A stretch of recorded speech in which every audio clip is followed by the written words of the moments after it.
This is Johnny Dosco. Stay tuned for another Scoresheet podcast. Holy Kadelka! Hello, and welcome to another Scoresheet podcast. Today I thought I'd talk a little bit about the Scoresheet baseball playoffs, since we're now getting near the end of the season. We play the playoffs generally about 4 or 5 days after the week 26 results go out is when the playoff results will go out. It takes us a while to play the playoffs, mainly due to all the private leagues that have some sort of custom playoff setup. So we send out the results, wait a couple days to make sure those leagues have told us exactly what they want done, and then it takes us a couple days to actually get all the playoffs run. Kind of a slow process. So this year, for instance, week 26 will go out Thursday, October 4th, and then the following, probably Tuesday, October 9th, is when all the playoff results will go out. We do send out all the series at once, any tiebreaker series or round one or round two, anything having to do with the postseason all gets uploaded to the web and or emailed all at the same time.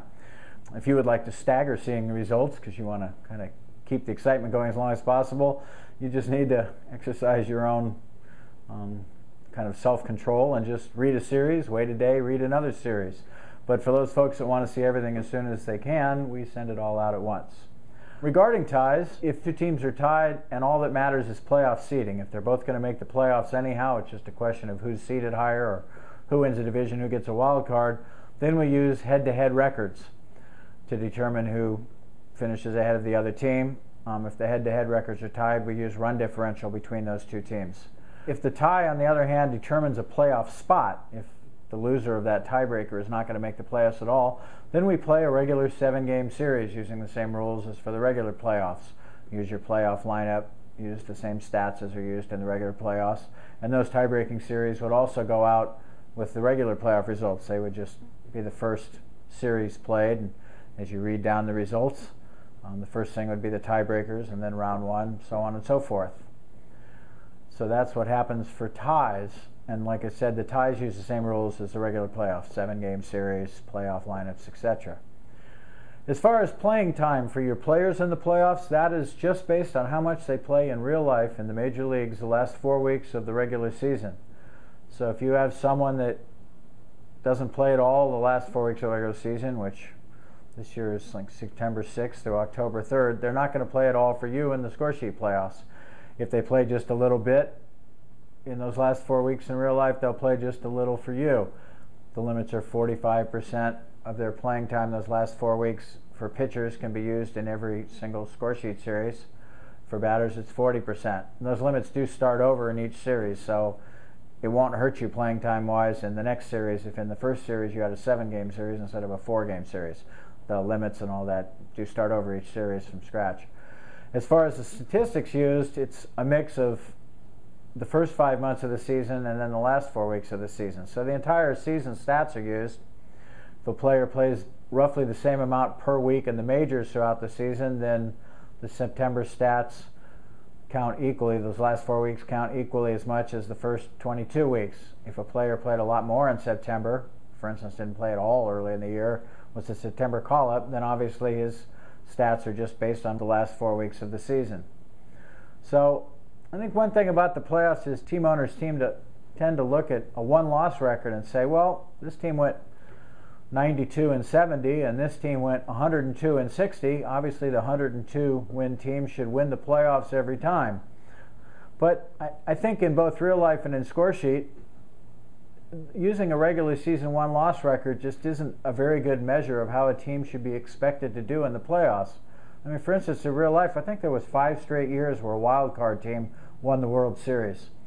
And in the Scoresheet, the same thing kind of holds true. It's how your players are expected to do in the playoffs that matter. You know, teams make trades. Teams may have had their star player injured for 3 months, so their one-loss record isn't as good as their team's real strength is now that it's the end of the year. You got injuries, you've got trades. The other thing is different teams are set up differently for the regular season than the playoffs. For one thing, depth is fairly important in the regular season. In the playoffs, your bench players and your middle relievers and your fifth starter especially might not play much of a role at all in the playoffs. Your fifth starter will get 30-some starts in the regular season. He probably won't get any starts in the playoffs unless one of your first 4 starters doesn't play.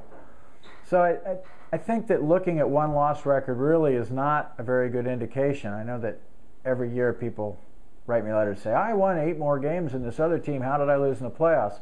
I think instead you need to, if you really want to decide what happened, you need to look at the rosters of the teams at the time.